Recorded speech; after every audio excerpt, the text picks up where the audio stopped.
সেই দিন কেউ কারো বোঝা বহন করবে না, সেদিন কেউ কারো দায়িত্ব নিবে না। আল্লাহ তাআলা আরো বলছেন, ওয়া ইন তাদউ মুসকালাতুন ইলা হিমলিহা লা ইউহমালু মিনহু শাইউন ওয়ালাউ কানা যা কুরবা। কিয়ামতের দিন কেউ যদি কাউকে তার বোঝা বহনের জন্য ডাকে, কেউ এগিয়ে আসবে না। এমনকি দুনিয়াতে আমরা বিপদে বললে, যখন আমার আত্মীয় স্বজনকে আমি ডাকি, আমার আত্মীয় স্বজন আমার বিপদে এগিয়ে আসে, কিন্তু আল্লাহ বলছেন ওয়ালাউ কানা যা কুরবা, তোমার নিকটাত্মীয় হলেও কিয়ামতের দিন তোমার সাহায্যে কেউ এগিয়ে আসবে না। নিকটাত্মীয় তো দূরের কথা, পরিবারের আপনজন আপনার থেকে পালিয়ে বেড়াবে। রব্বুল আলামিন কোরআনে কারীমের ৮০ নম্বর সূরা আবাসা এর ৩৪ নম্বর আয়াত থেকে বলছেন, ইয়াউমা ইয়াফিরুল মারউ মিন আখিহি ওয়া উম্মিহি ওয়া আবিহি ওয়া সাহিবাতিহি ওয়া বানিহি লিকুল্লি ইমরিইম মিনহুম ইয়াউমা ইযিন শাআনুন ইউগনি। কি ভয়ঙ্কর কথা! সেদিন মানুষ তার ভাই, মা, বাবা, স্ত্রী, সন্তান সবার থেকে পালিয়ে বেড়াবে। লিকুল্লি ইমরিইম মিনহুম ইয়াউমা ইযিন শাআনুন ইউগনি। প্রত্যেক মানুষ তার নিজেকে নিয়ে ব্যতিব্যস্ত হয়ে পড়বে। নিজে ছাড়া অন্য কারোর জন্য চিন্তা করার কোনো সময়ও সেদিন থাকবে। পিতা তার সন্তানের পরিচয় দিবে না, সন্তান তার পিতামাতার পরিচয় দিবে না, ভাই ভাই বোনের পরিচয় দিবে না। কি কঠিন এক পরিস্থিতি কিয়ামতের ময়দানে বিরাজ করবে। কোরআনে কারীমের ৩১ নম্বর সূরা লুকমানের ৩৩ নম্বর আয়াতে আল্লাহ বলছেন, ইয়া আইয়ুহান নাসুত্তাকু রাব্বাকুম ওয়াখশাউ ইয়াওমান লা ইয়াজজি ওয়ালিদুন আন ওয়ালাদিহি ওয়ালা মাউলুদুন হুয়া জাযিন আন ওয়ালিদিহি শাইআ। আল্লাহ তাআলা বলছেন, হে মানব জাতি, তোমরা তোমাদের রবকে ভয় করো, আর সেই দিনের ব্যাপারে তোমরা সাবধান হও। সেই দিনকে ভয় করো যেই দিন পিতা পুত্রের কোনো উপকারে আসবে না, পিতা পুত্রের সাহায্যে এগিয়ে আসবে না, এমনকি পুত্রও তার পিতার জন্য কিছু করতে পারবে না। কত কঠিন, কি সাংঘাতিক, কি বিভীষিকাময় পরিস্থিতি! আপনি চিন্তা করছেন, নিজের পরিবারের মানুষজন আপনার সাহায্যে এগিয়ে আসবে না। এটা বড় কঠিন দিন, কেউ কাউকে সাহায্য করবে না। এখন আমাদের মসজিদের কোনো একজন মুসল্লি বিপদে পড়লে দেখা যায় জুমার দিনে সবাই জানলে সবাই তার সাহায্যে এগিয়ে আসে। একজন মানুষ অসুস্থ হয়ে হাসপাতালে থাকলে আমরা মানবতার জায়গা থেকে তাকে দেখার জন্য হাসপাতালে ছুটে যাই। আমার কোনো আত্মীয় স্বজন বিপদে আপদে পড়ে গেলে আমি তার সাহায্যে ছুটে যাই। কিন্তু আল্লাহ বলছেন কিয়ামতের ময়দান বড় কঠিন হবে, কিয়ামতের ময়দান বড় ভয়ঙ্কর হবে। একমাত্র একজন মহামানব ছাড়া কিয়ামতের ময়দানে নবী রাসূল সহ সবাই নাফসি নাফসি জিকির করবেন। কেবলমাত্র একজন মহামানব, তিনি নিজের চিন্তা না করে উম্মতের জন্য তখন ফিকির করবেন। ইসরাফিল আলাইহিস সালাম যখন সিংহায় ফুৎকার মারবেন, তিনি তো সিংহায় ফুৎকার দিবেন দুইবার। প্রথমবার সিংহার ফুৎকারের পরে আসমান জমিন মহাবিশ্ব লণ্ডভণ্ড হয়ে গিয়ে কিয়ামতের মহাপ্রলয়ঙ্কারী ঘটনা ঘটে যাবে। সবকিছু ফান হয়ে যাবে, ধ্বংস হয়ে যাবে, কিছুই থাকবে না। এরপরে আল্লাহ ইসরাফিল আলাইহিস সালামকে আদেশ করবেন, তুমি এবার দ্বিতীয়বার সিংহায় ফুৎকার দিয়ে তোমার দায়িত্ব তুমি কমপ্লিট করো। ইসরাফিল আলাইহিস সালাম তিনি যখন সিংহায় ফুৎকার দ্বিতীয়বার দিবেন, কবর খুলে যাবে। কবর খুলে গিয়ে মানুষ কবর থেকে উঠতে থাকবে। সবার আগে আমার নবীর কবর খুলবে, আমার নবীকে সবার আগে উঠানো হবে। আল্লাহু আকবার। প্রত্যেক নবী রাসূল এবং সকল মানুষ কবর থেকে উঠে নফসি নফসি জিকির করে করে উলঙ্গ অবস্থায়, গায়ে কোনো কাপড় চোপড় থাকবে না, খালি পায়ে খতনাবিহীন নগ্ন পদে উলঙ্গ হয়ে মানুষ হাসরের ময়দানে দৌড়াতে থাকবে। নফসি নফসি জিকির করে মানুষ পেরেশান হয়ে যাবে, কিন্তু একজন মহামানবের মুখে তখন ব্যতিক্রমী আওয়াজ শোনা যাবে। কবর থেকে উঠেই তিনি জিব্রিলকে বলবেন, ইয়া জিব্রিল আইনা উম্মতি আইনা উম্মতি। জিব্রিল, আমার উম্মত কোথায়? তারা কি জাহান্নামে চলে গেল নাকি? আল্লাহু আকবার। রাহমাতাল লিল আলামিন। তিনি কবর থেকে উঠে আমাদেরকে স্মরণ করবেন। সুবহানাল্লাহ। কেউ কারো সাহায্যে এগিয়ে আসবে না। বনি ইসরাইলের ব্যাপারে আল্লাহ আয়াত নাজিল করেছেন। তারা মনে করত আমাদের বংশে সবচাইতে বেশি নবী রাসূল এসেছে, লক্ষ লক্ষ নবী আমাদের বংশে। এত আল্লাহওয়ালা, এত পরহেজগার, এত বুজুর্গ ব্যক্তি আমাদের বংশে থাকা সত্ত্বেও কেমনে আমরা জাহান্নামে যাব? তারা তো টেনে আমাদেরকে জান্নাতে নিয়ে যাবেন। আল্লাহ আয়াত নাজিল করে তাদেরকে জানায় দিলেন, ওয়াত্তাকু ইয়াওমান লা তাজজি নাফসুন আন নাফসিন শাইআ। সেই দিনকে ভয় করো যেই দিন কেউ কারো সাহায্যে এগিয়ে আসবে না, কেউ কারো কোনো কাজে আসবে না। সেদিন কাজে আসবে শুধু আমল। আমল ভালো তো ফয়সালা ভালো, আমল খারাপ তো ফয়সালা। এরপরে আল্লাহ বলছেন, কেউ কারো কাজে তো আসবেই না। তোমরা মনে করো তোমাদের বংশে নবী রাসূল বেশি, তারা শাফায়াত করে তোমাদেরকে জান্নাতি বানায় দিবেন। আল্লাহ বলছেন, ওয়ালা ইউকবালু মিনহা শাফা।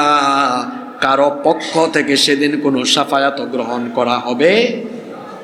এর মানে এই না যে শাফায়াতের সুযোগ দেওয়া হবে না। অর্থাৎ এই আয়াতে বলা হচ্ছে যে যারা কাফির, মুশরিক, মুনাফিক, আহলে কিতাব, যারা কুফরিতে নিমজ্জিত, এদের জন্য কোনো সুপারিশও সেদিন কাজে লাগবে।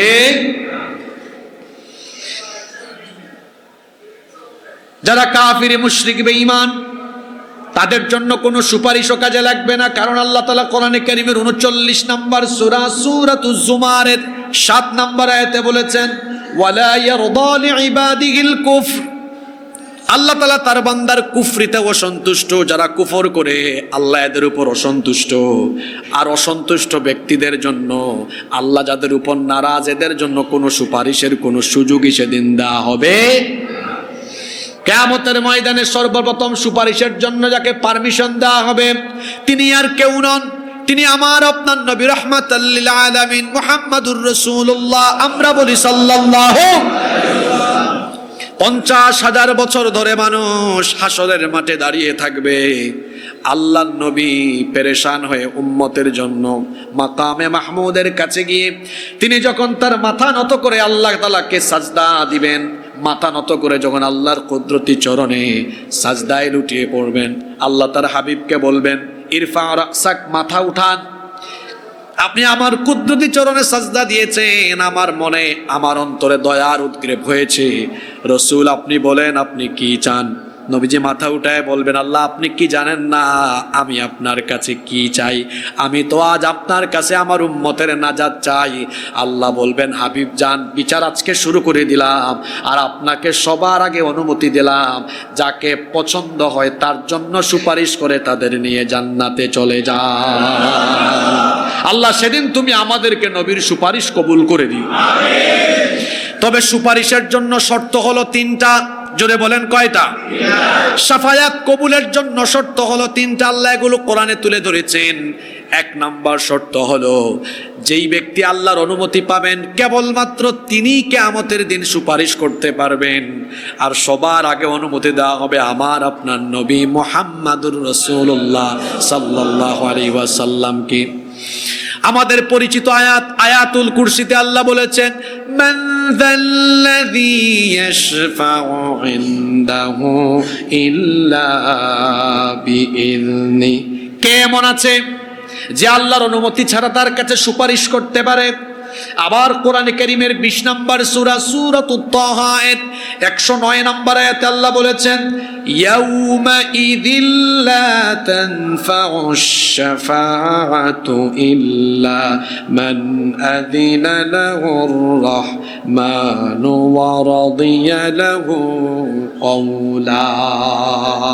সেই দিন কোনো সুপারিশ কাজে লাগবে না, তারা ছাড়া কেবলমাত্র আল্লাহ যাদেরকে পারমিশন দিবেন তাদের সুপারিশ কবুল করবেন কে? আল্লাহ।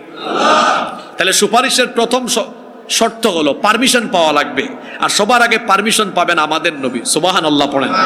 এরপরে অন্যান্য নবীরা, তারপরে সিদ্দিকিন, শুহাদা, সালেহিন, পর্যায়ক্রমে এদেরকে আল্লাহ শাফায়াত সুপারিশ করার জন্য পারমিশন দিবেন, সুবহানাল্লাহ।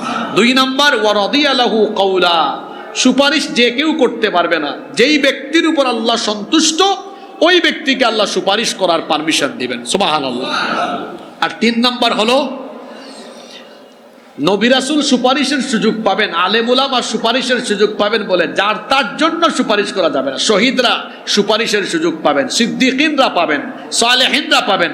তার মানে যার তার জন্য তারা সুপারিশ করবেন না, বরং যার জন্য সুপারিশ করা হবে ওই ব্যক্তির জন্য শর্ত হলো কোরআনে কারীমের 21 নম্বর সূরা সূরাতুল আম্বিয়া 28 নম্বর আয়াতে আল্লাহ বলছেন, ওয়ালা ইয়াশফাউনা ইল্লা লিমান ইরতাদা ওয়া হুম মিন খাশইয়াতিহি মুশফিকুন। তারা তাদের জন্য সুপারিশ করে না যাদের উপর আল্লাহ অসন্তুষ্ট, অর্থাৎ যারা কাফির, বেঈমান, মুনাফিক, মুশরিক, এদের উপর তো আল্লাহ নারাজ, এদের জন্য সুপারিশ করার কোনো সুযোগ দেওয়া হবে না। আল্লাহ আয়াত নাজিল করলেন, বনি ইসরাইলদেরকে বললেন, তোমরা মনে করছো তোমাদের বংশে অতিমাত্রায় নবী রাসূল এবং বুজুর্গ ব্যক্তিদের আগমনের ফলে তারা তোমাদেরকে সুপারিশ করে কিংবা সাহায্য করে তোমাদেরকে জান্নাতে নিয়ে নেবেন। তোমাদের এই ধারণা ভুল। واتقوا يوما لا تجزي نفس عن نفس شيئا ولا يقبل منها شفاعة ولا يؤخذ منها عدل ولا هم ينصرون।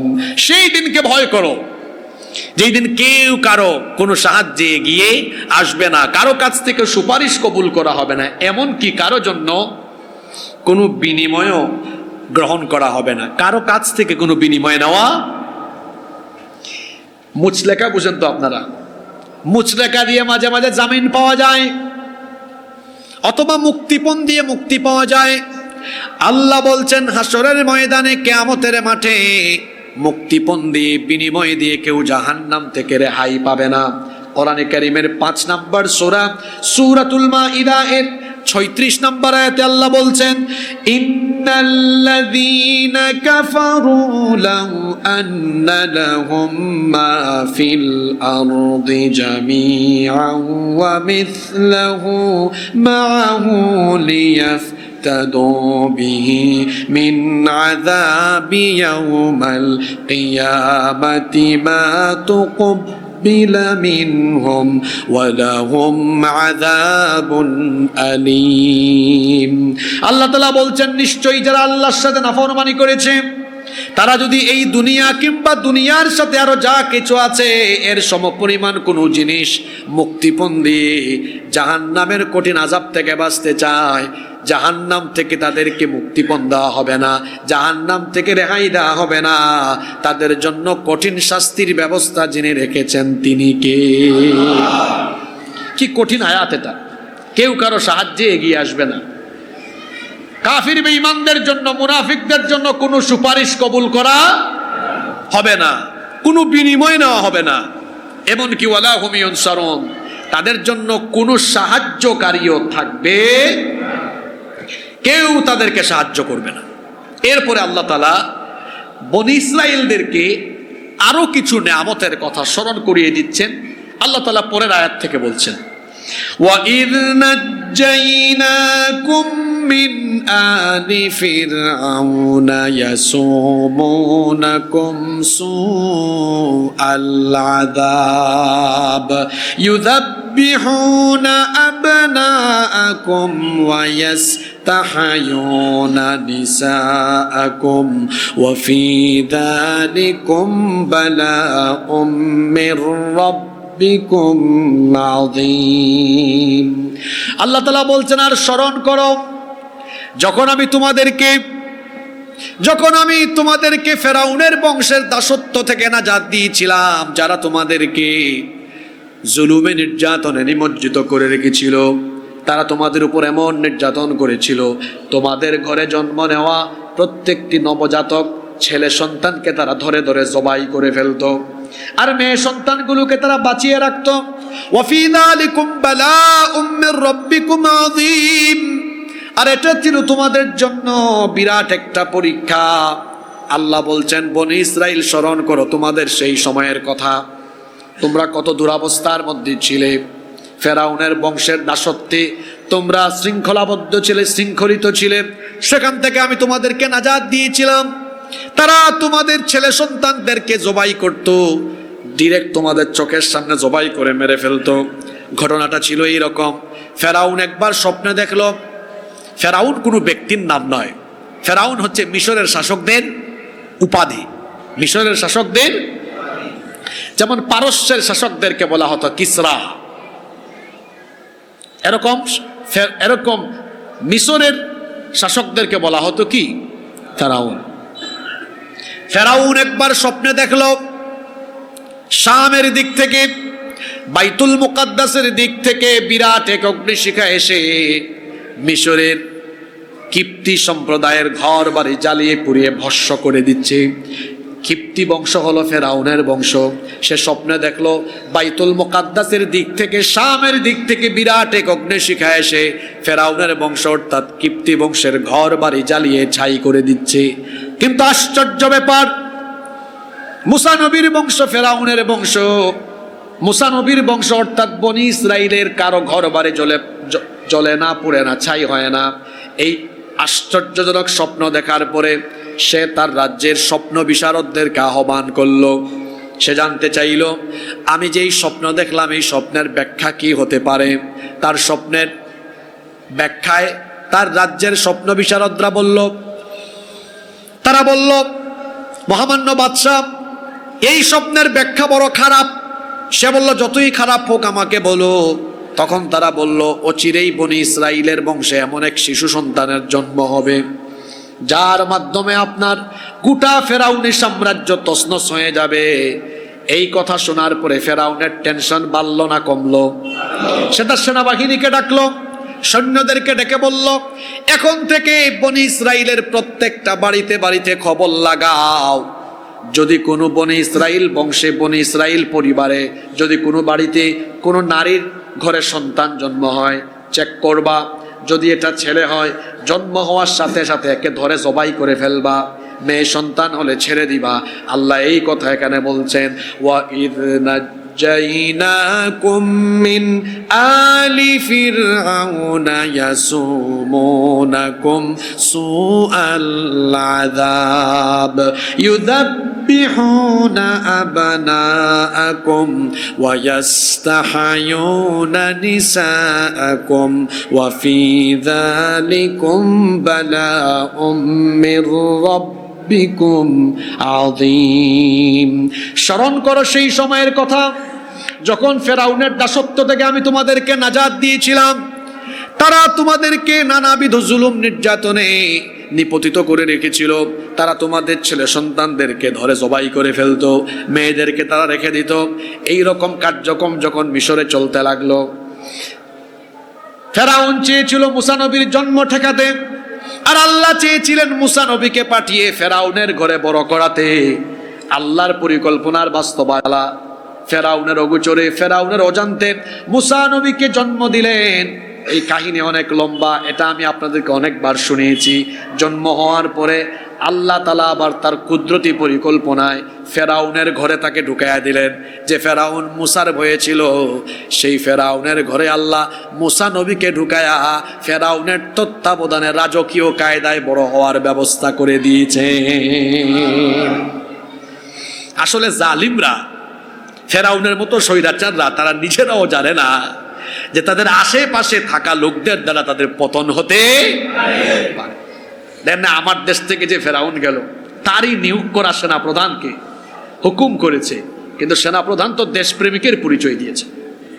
তিনি বলেছেন আমি মানুষের বুকে গুলি চালাতে পারবো না। তখন এই রাবেয়া বসরি কি বলেছিলেন? আমি তাকে রাবেয়া বসরি কেন বলেছি জানেন? একবার পার্লামেন্টে বক্তব্যে শুনলাম, তিনি বলেছেন সকালবেলা ঘুম থেকে উঠে তিনি কি খুঁজেন? জায়নামাজ খুঁজেন। আরেক কুতুব পাওয়া গিয়েছে নারায়ণগঞ্জে, ও রাতের বেলা 70 রাকাত তাহাজ্জুদ পড়ে। তা আমি জানি না তার কথা সত্য না মিথ্যা।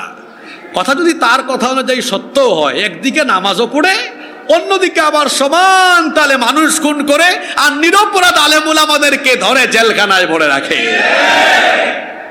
এই ছিল তাদের ফেরাউনি চরিত্র। আর তাদের আমলে ফেরাউন নিয়ে ওয়াজ করা যেত না। ফেরাউনের কোনো আয়াত বললেই তেলে বেগুনে তারা জ্বলে উঠত। তো এরকম বহু জায়গায় এই পরিস্থিতির সম্মুখীন আমরা হয়েছি। তা আমি বিভিন্ন জায়গায় যখন বাধার সম্মুখীন হতাম, আমি তখন জিজ্ঞেস করতাম, ভাই ওয়াজ চলে ফেরাউনের আর যারা যন্ত্রণা বাড়ে আপনার, বুঝলাম না কাহিনীটা কি। আচ্ছা, ফেরাউনের ওয়াজে যদি কারণ যারা যন্ত্রণা বাড়ে, কারো যদি মাথা ব্যথা উঠে, খারাপ লাগে, তো বুঝতে হবে ও হয়তো ফেরাউনের রুহানি সন্তান, যার কারণে তার খারাপ লাগে। তো ফেরাউনের রুহানি সন্তান না হলে তো খারাপ লাগার কথা। তো বলছিলাম, ফেরাউন চেয়েছিল মুসা নবীর জন্মই হবে না, ঠেকায় দিবে। আল্লাহ জন্ম হওয়ালেন, আবার তার ঘরে লালিত পালিত হওয়ার ব্যবস্থা করে দিলেন। সুবহানাল্লাহ। তিনি বড় হয়েছেন যৌবন বয়সে। এই কাহিনী আপনারা জানেন। ফেরাউনের বংশের একটারে থাপ্পড় দিয়েছিলেন, দুইজন ঝগড়ায় লিপ্ত ছিল, থাপ্পড় দিয়েছিলেন ঝগড়া থেকে এরে দূরে সরাবার জন্য। কিন্তু মুসা নবীর গায়ে শক্তি বেশি, তো এক থাপ্পড়ের চুটে এটা একদম দুনিয়া থেকে আউট হয়ে গিয়েছে। আল্লাহু আকবার। এখন ফেরাউনের সভাসদ এই খবর যখন গিয়েছে, তখন ফেরাউন গ্রেপ্তারি পরোয়ানা জারি করেছিল। এই খবরে সে একজন মুসা নবীকে দিয়েছিল। কোরআন শরীফে এটা আছে, ওয়াজাআ রাজুলুম মিন আকসাল মাদিনাতি রাজুলুন ইয়াসা, আছে না? এক ব্যক্তি সে দৌড়ে খবর দিল। মুসা নবী তখন আল্লাহর কাছ থেকে গ্রিন সিগন্যাল পেয়ে অজানা গন্তব্যে দৌড় আরম্ভ করলেন। ওই যে মাদায়েনে গেলেন, 10 বছর থাকলেন, ওখান থেকে ফিরে আসলেন, তুর পাহাড়ে নবুয়ত পেলেন। এরপরে এসে দাওয়াত দিলেন। মিশরে বনি ইসরায়েলদের উপরে জুলুম চলে, নির্যাতন চলছে, ফেরাউন দাওয়াত কবুল করে না। আল্লাহ তখন মুসা আলাইহিস সালামকে বললেন, তোমার অনুসারী বনি ইসরায়েলদেরকে নিয়ে রাতের অন্ধকারে চলে যাও, মিশর ছেড়ে চলে যাও। তো তারাও রাতের অন্ধকারে রওনা দিয়েছেন। এই খবর আবার ফেরাউনের কানে চলে গিয়েছে। তারা যেতে যেতে লোহিত সাগরে গেলেন, সকালবেলা পৌঁছালেন। এরপরে সামনে সাগর দেখে তার উম্মত বনি ইসরাইল বললেন, মুসা তুমি তো রাতে বলেছিলে আমাদেরকে নাজাতের পথ দেখাবে, কিন্তু এখন তো দেখছি এটা নাজাতের পথ না, এটা মরণের পথ। এখন সামনে যদি যাই মরবো, পিছনে গেলে তো ফেরাউনের বাহিনী চলে আসতেছে, পিছনে গেলেও মরবো। মুসা নবী তখন বললেন, এটা মরণের পথ নয়, এটা সত্যি নাজাতের পথ। তারা বলল, কিভাবে নাজাতের পথ হয়? দেখো সামনে মরণ, পিছনে মরণ। এখন পিছনে ফিরে গেলে ফেরাউনের বাহিনীর হাতে অস্ত্রশস্ত্র আসে, আমাদের সাথে কিছুই নাই। তিনি বললেন, কে বলেছে কিছুই নাই? কাল্লা ইন্না মাইয়া রাব্বি সায়াহদিন, আমাদের সাথে আমাদের রব আছেন। সুবহানাল্লাহ। যার সাথে আল্লাহ আছেন তার শক্তি কম না বেশি? তিনি বললেন, সায়াহদিন, শীঘ্রই তিনি আমাদেরকে পথ দেখাবেন। আল্লাহ বললেন, মুসা তোমার ঈমান তো বড় সাংঘাতিক, বড় মজবুত ঈমান, তুমি এই জায়গায় আমার অস্তিত্বকে উপলব্ধি করেছো। যাও, আমি তোমার ব্যবস্থা করে দিচ্ছি নাজাতের। তোমার হাতে এটা কি দেখা যায়? তিনি বললেন, লাঠি। বললেন, এটি দিয়ে আঘাত করো। তিনি যখন আঘাত করলেন, একটা দুইটা না, বনি ইসরাইলের 12টা গোত্রের জন্য আল্লাহ 12টা রাস্তা তৈরি করে দিলেন। এরা সাগর পাস হয়ে গেলেন। আর ফেরাউন আর তার দূষরদেরকে, ফেরাউন এবং তার সৈন্যদেরকে লোহিত সাগরে ডুবিয়ে মারলেন কি? এই কথা আল্লাহ পরের আয়াত সূরা বাকারার 50 নম্বর আয়াতে বলছেন, ওয়া ইয ফারাকনা বিকুমুল বাহরা ফাআনজাইনাকুম ওয়া আগরাকনা আলা ফিরআউনা ওয়া আনতুম তানজুরুন। আর স্মরণ করো যখন আমি তোমাদের জন্য সাগরের রাস্তা বানিয়ে দিয়েছিলাম, সাগরকে মাঝখানে বিভক্ত করে দিয়েছিলাম, এভাবে তোমাদেরকে সাগর পাস করে নাজাত করে দিয়েছিলাম, আর ফেরাউনের দলকে ডুবিয়ে মেরেছিলাম, আর তোমরা সেই দৃশ্য চোখের সামনে দেখতেছিলে। বনি ইসরাইল জাতি আমার সেই নেয়ামতের কথা স্মরণ করো। এর পরবর্তী আয়াত 51 নম্বর আয়াতে আল্লাহ তাদেরকে আরো একটা ঘটনা স্মরণ করিয়ে দিচ্ছেন। ওয়াইদ ওয়া'আদনা মূসা 40 লাইলাতান সুম্মা ইত্তাখাযতুমুল ইজলা মিন বা'দিহি ওয়া আনতুম যালিমুন। আর স্মরণ করো যখন মূসাকে আমি 40 রাতের ওয়াদা দিয়েছিলাম। এখানে আরেকটা ঘটনা শুরু হয়েছে, এবার শুনতেছেন তো আপনারা। আর স্মরণ করো যখন আমি মূসাকে 40 রাতের ওয়াদা দিয়েছিলাম, আর মূসা যখন এই 40 রাতের জন্য চলে গেলেন, তখন তোমরা একটা গু বাছুরকে তোমাদের মাবুদ হিসাবে গ্রহণ করে নিয়েছিলে। তোমরা ছিলে জালিম, অর্থাৎ তোমরা এভাবে শিরকে কুফরে নিমজ্জিত হয়ে গিয়েছিলে। ঘটনাটা ছিল এই, ওই যে ফেরাউন তো আসলো, ফেরাউন আর তার বংশের সবাইকে আল্লাহ কি করলেন? তার দলবলকে ডুবায় মারলেন। আর এইদিকে মুসা নবী তার বনি ইসরাইলকে নিয়ে সাগর পাস হয়ে ওই পারে চলে গেলেন। আল্লাহ তাদের নাজাতের ব্যবস্থা করে দিলেন। সুবহানাল্লাহ পড়েন। তারা নাজাত পাওয়ার পরে বলল, মুসা আমরা আজকে বড় নিরাপদ অনুভব করছি, কারণ যেই ফেরাউন আমাদেরকে এত জ্বালান জ্বালাইছে বছরের পর বছর ধরে, আমরা এখন স্বাধীন, আমরা মুক্ত, আমরা নিশ্চিন্ত, আমরা নিরাপদ। এখন যদি আল্লাহ তাআলা আমাদের জন্য কোনো একটা আসমানি কিতাব দিতেন, তাহলে ওই কিতাব অনুসরণ করে আমরা আমাদের জীবন চালাতাম। শুনতেছেন ঘটনা আপনারা? দেখেন, তারা চাইতেছে যে এখন তো আমরা ফেরাউন মুক্ত, এখন যদি আল্লাহ আমাদেরকে একটা কিতাব দিতেন, আসমানি কিতাব, তাহলে ওই আসমানি কিতাব অনুকরণ করে আমরা আমাদের জীবন চালাতাম। আল্লাহ তাআলা মুসা নবীকে বললেন, ঠিক আছে মুসা, তোমার উম্মতের মনোবাসনা পূরণ করব, তুমি 1 মাসের জন্য 30 দিনের জন্য তুর পাহাড়ে যাও। কোন পাহাড়ে? তা আপনারা বলবেন এই আয়াতে তো আল্লাহ 40 রাতের কথা বলেছেন। প্রথমে আল্লাহ বলেছিলেন 30 রাতের কথা, পরে আরো 10 রাত বাড়িয়েছেন। কোরআনের এক আয়াতের তাফসীর পাওয়া যায় অন্য আয়াতে। কোথায় আছে এটা দেখেন, কোরআনে কারীমের 7 নম্বর সূরা সূরাতুল আ'রাফের 142 নম্বর আয়াতে আল্লাহ বলছেন, وواعدنا موسى 30 ليلة وأتممناها ب10 فتم ميقات ربه 40 ليلة। আর স্মরণ করো যখন আমরা যখন মুসার সাথে ওয়াদা করেছিলাম, 30 রাতের ওয়াদা করেছিলাম, বলেছিলাম 30 রাতের জন্য তুমি তুর পাহাড়ে চলে যাও। মুসা নবী গেলেন, সেই মাসটা ছিল জিলকদ মাস। কোন মাস? রাইসুল মুফাসসিরিন আব্দুল্লাহ ইবনে আব্বাস রাদিয়াল্লাহু আনহুমা তিনি আয়াতের তাফসীর করেছেন। তাফসীর ইবনে কাসিরের ভেতরে এসেছে, আব্দুল্লাহ ইবনে আব্বাস রাদিয়াল্লাহু আনহুমা বলেছেন, মুসা নবীকে আল্লাহ বললেন 30 রাতের জন্য তুর পাহাড়ে যাও। তিনি 30 রাত তুর পাহাড়ে গিয়ে সেখানে 30 দিন 30 রাত থাকলেন, সিয়াম পালন করলেন, ইতিকাফ করলেন, সেখানে তিনি ইবাদত বন্দেগী করলেন। এরপরে আল্লাহ বললেন, সামনে জিলহজের মাস, জিলহজ মাসের প্রথম 10 দিন হলো সারা বছরের সবচাইতে শ্রেষ্ঠ দিন। সুবহানাল্লাহ। আল্লাহ বললেন, মুসা তুমি আরো 10 দিন এখানে থাকো। 30 আর 10 হইল কত?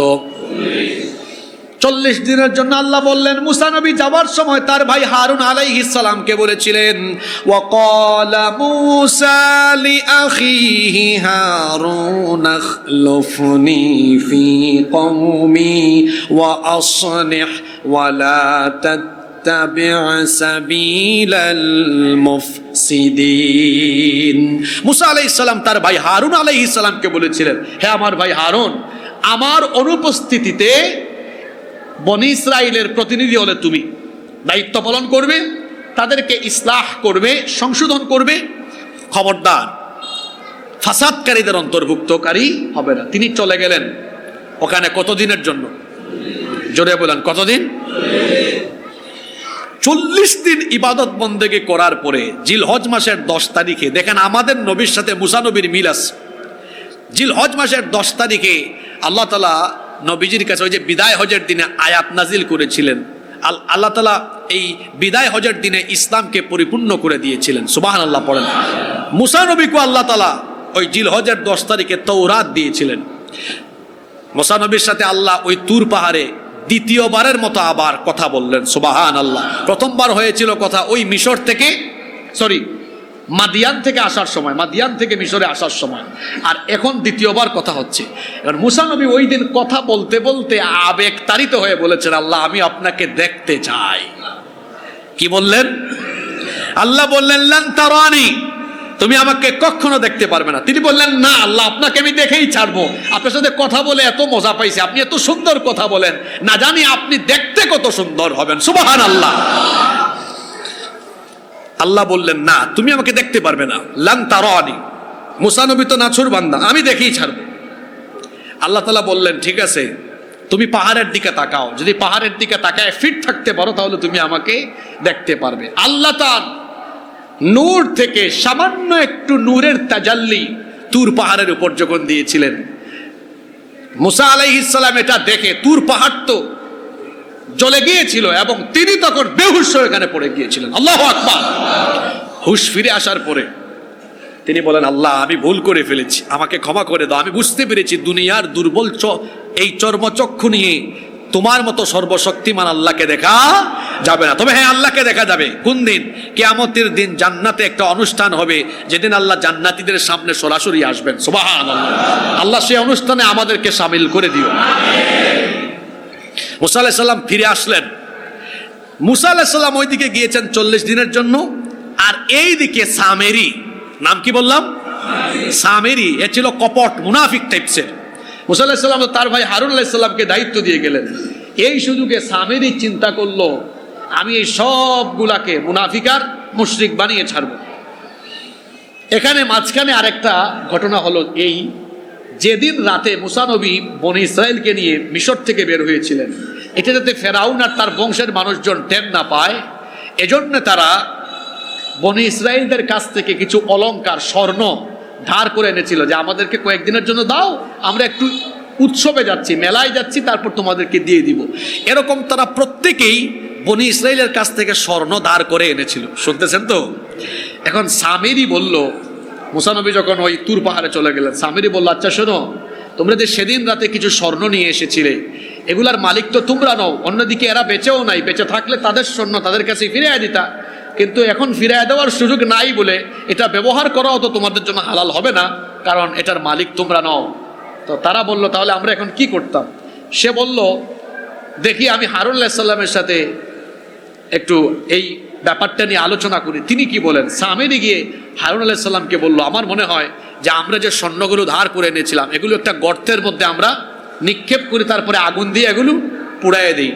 হারুন আলাইহিস সালাম বললেন, ঠিক আছে তাই করি, আমরা একটা গর্তের মধ্যে সব স্বর্ণ যে যতটুকু এনেছিল, যেহেতু এগুলোর মালিক আমরা না, ওখানে ফেলে দিই, নিক্ষেপ করি, তারপরে আগুন জ্বালাই দিব, আর আমার ভাই আমাদের নবী মুসা আলাইহিস সালাম আসার পরে তিনি সিদ্ধান্ত নেবেন।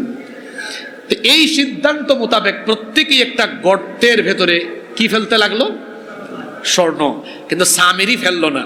সামেরি সবার শেষে একদম লাস্টে হাত মুষ্টিবদ্ধ করে আসলো। ঘটনাক্রমে ওই সাগর যেদিন 2 ভাগ হয়েছিল আর ফেরাউন ডুবে মরেছিল তার দলবল নিয়ে, ওই দিন সামেরি নিজের চোখে জিব্রিল আমিনকে নামতে, অবতরণ করতে এবং তার ঘোড়ার পদচিহ্ন সে দেখেছিল। সুবহানাল্লাহ। সে দেখেছিল জিব্রিল আমিনের ঘোড়া যেখানেই পড়েছে ওই জায়গা সবুজ, সজীব এবং সতেজ হয়ে গিয়েছে। সুবহানাল্লাহ। সে কি করেছিল? ওই দিন সবার অগোচরে ওখান থেকে কিছু মাটি সংগ্রহ করে রেখেছিল। সবাই যখন ওই গর্তের মধ্যে স্বর্ণ অলংকার ফেললো, সব শেষে সে এসে হাত মুষ্টিবদ্ধ করে তার ওই হাতের মাটি যখন ওই গর্তের মধ্যে ফেললো, তখন ওই মাটির বরকতে ওই পুড়ে যাওয়া, গলে যাওয়া স্বর্ণগুলোতে একটা অবয়ব তৈরি হলো, গুবাছুরের একটা অবয়ব তৈরি হয়ে এটা জীবিত হয়ে হাম্বা হাম্বা বলে ডাকা আরম্ভ করলো। সামেরি বলল, দেখছো মুসা তো আমাদেরকে ফেলে চলে গিয়েছে, আমরা কেন বিভ্রান্ত হবে? এটা আমাদের রব, এটা আমাদের খোদা, চলো তার আমরা উপাসনা করি। নাউযুবিল্লাহি মিন যালিক। ওইদিকে মুসা নবী তো তাওরাত কিতাব পেয়েছেন, আল্লাহর সাথে কথাও বলেছেন, দেখতে চেয়েছেন, দেখতে পারেন নাই। কেউ কোনোদিন আল্লাহকে দেখতে পারবেও জান্নাতে দেখা হবে ইনশাআল্লাহ। মুসা নবী 40 দিন পরে ফিরে আসলেন, দেখলেন হায় হায় হায়, বনি ইসরাইল কি আরম্ভ করেছে, গোবাছুরের পূজা আরম্ভ করেছে। তিনি তার ভাই হারুন আলাইহিস সালামকে, মুসা নবীর রাগ কম ছিল না বেশি ছিল, এসে ধরছেন কোথায় জানেন, দাড়ির মধ্যে, দাড়ির টান দিয়ে ধরেছেন। হারুন আলাইহিস সালাম ছিলেন সহজ সরল প্রকৃতির মানুষ, বলেন ভাই আমার দাড়িটা ছাড়েন, এভাবে টানিয়েন না। তিনি দাড়ি জুড়ে টান দিয়ে বলেন, হারুন তোমাকে দায়িত্ব দেওয়া সত্ত্বেও আমার উম্মত দিকভ্রান্ত হলো কিভাবে? তিনি বললেন আমি চেষ্টা করেছি, বাধাও দিয়েছি, ওই সামেরিকে ধরেন, সে সব কিছুর মূল। সামেরি তো ভয় পেয়েছে। মুসা নবী রাগ কম না বেশি? একটু আগে বললাম না থাপড়াইছে, আরে এটা তো এমন নবী শুধু মানুষ থাপ্পড় মারেন নাই, উনি তো মালাকুল মৌতকেও থাপ্পড় দিয়েছেন। আল্লাহু আকবার। এটা কি জাতের নবী বুঝেন না? পৃথিবীতে কেউ মালাকুল মৌতকে থাপ্পড় লাগাইতে পারে নাই। উনি একমাত্র মানুষ, একমাত্র নবী যিনি মালাকুল মৌতকে পর্যন্ত থাপ্পড় দিয়েছেন। আর এমন থাপ্পড়, বুখারীর হাদিসে এসেছে, থাপ্পড়টা দিয়েছিলেন চোখের উপরে। চোখের উপরে যখন থাপ্পড় মেলেছিলেন, ফেরেশতাই থাপ্পড় খাইয়া আল্লাহর দরবারে গিয়েছে। আল্লাহু আকবার। মুসা নবী বললেন সামেরি এদিকে আসো। সামেরি তখন সব স্বীকার করলো। সামেরিকে মুসা নবী বললেন তোমার জন্য শাস্তি হলো, তুমি এখন থেকে এমন যে তোমাকে কেউ ছুঁইতে পারবে না, তুমিও কাউকে ছুঁইতে পারবে না। জীবজন্তু জানোয়ারের মতো তার জীবন এর পরবর্তীতে অতিবাহিত হয়েছে। আর যারা গুবাছুরের পূজা করেছিল তারা তখন অনুতপ্ত হলো, বলল হে আমাদের নবী মুসা আমরা কি করতে পারি?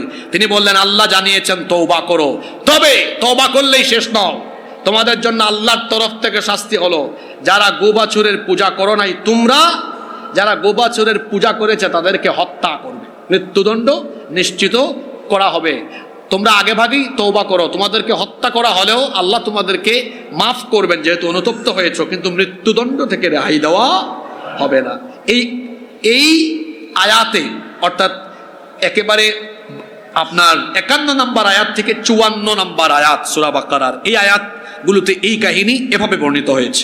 আল্লাহ বলছেন وَإِذْ وَعَدْنَا مُوسَى 40 لَيْلَةً ثُمَّ اتَّخَذْتُمُ الْعِجْلَ مِنْ بَعْدِهِ وَأَنْتُمْ ظَالِمُونَ। স্মরণ করো যখন আমি মূসাকে 40 রাতের ওয়াদা দিয়েছিলাম আর তোমরা এই সুযোগে গোবাছুরের পূজা আরম্ভ করে জুলুমে লিপ্ত হয়েছিলে। সুম্মা আফাউনা আনকুম মিন বাদি যালিকা লাআল্লাকুম তাশকুরুন। এরপরে আমি তোমাদের এই এত সব কিছুর পরেও তোমাদেরকে ক্ষমা করে দিয়েছিলাম যাতে তোমরা শুকরগুজার হতে পারো। আল্লাহ আরো বলছেন ওয়াইদ আতাইনা মূসাল কিতাবা ওয়াল ফুরকানা লাআল্লাকুম তাহতাদুন। আর আমি মূসাকে কিতাব দিয়েছিলাম যাতে করে এই ফুরকানের মাধ্যমে তোমরা হেদায়াত প্রাপ্ত হতে পারো। ফিরে এসে তিনি যখন তোমাদের এই গোবাছুরের পূজা দেখেছিলেন তিনি তখন বলেছিলেন ওয়াইদ ক্বালা মূসা লিকওমিহি ইয়া কওমি ইন্নাকুম যালামতুম আনফুসাকুম اتخاذكم العجل فتوبوا إلى بارئكم فاقتلوا أنفسكم ذلكم خير لكم عند بارئكم فتاب عليكم إنه هو তাওয়াবুর রহিম।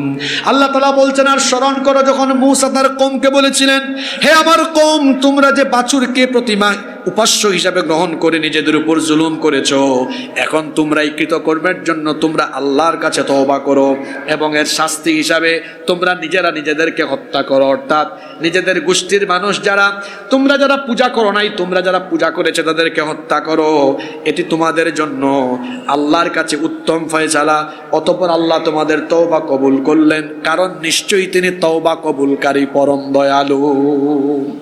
এদের শাস্তি দেওয়ার পরে পরবর্তী ঘটনা 55 নম্বর আয়াত, এটা আমরা আগামী জুমায় শুরু করব।